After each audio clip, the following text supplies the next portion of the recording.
I am Sherry Abita. I am Renu Gopal. I am Chakrabani. I am Aguilar. I am the guide teacher, Mrs. K. Anandi. Now our school students have made a project called EcoBricks. They made a beautiful stool out of the EcoBricks. Now they are going to explain how they made this project. Thank you. நாங்கள் இன்னைக்கு ego BRICS செஞ்சுருக்கோம். நீங்கள் plastic cover காய்கறி கடையில் பால் கடையில் எல்லா கடையிலையும் வாங்குறீங்க.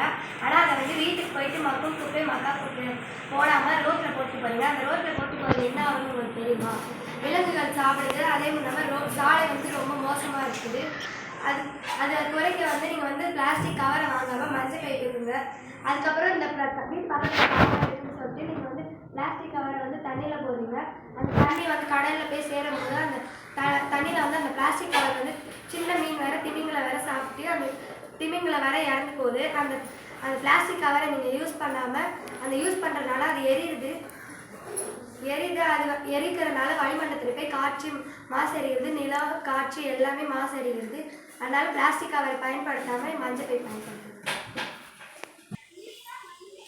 எங்கள் ஸ்கூலெல்லாம் சேர்ந்து நாங்கள் மிஸ்ஸிகிட்ட கேட்டோம். இந்த வேஸ்ட்டு பேப்பரு இந்த பாட்டில் எல்லாம் வச்சு என்ன செய்யுதுன்னு சொல்லிட்டு கேட்டோம். எங்கள் மிஸ் ஈகோபிக்ஸ் செய்யலாம் சொன்னாங்க. அதனால் நாங்கள் வீடாக போய் பிளாஸ்டிக் பாட்டிலே பிளாஸ்டிக் கவர்லாம் வாங்கிட்டு அந்த பாட்டிலில் ஈர இல்லாத தொடச்சி காய வச்சு அந்த கவர் இது உள்ள இப்படி போட்டு குச்சி வச்சு இப்படி குத்தி விட்டு உள்ளே வச்சோம். அது நல்லா இதாகி நல்லா பேப்பர்லாம் உள்ளே போய் வெயிட் ஆகிடுச்சு. அது நாங்கள் செலோ டேப்லாம் போட்டு ஒட்டி அது நல்லா ஸ்கூல் மாரி செஞ்சுருக்கோம்.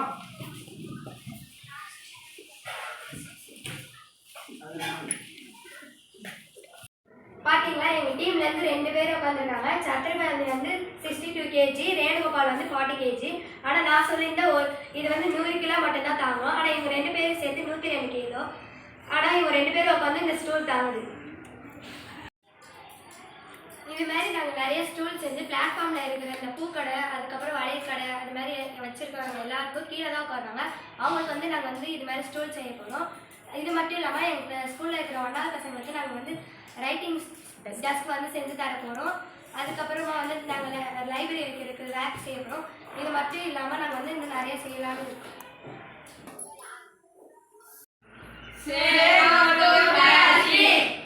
பிளாஸ்டிக் ரீசைக்கிள் பண்ணி இது மாதிரி யூஸ்ஃபுல்லாக பொருளாக மாற்றுவோம்.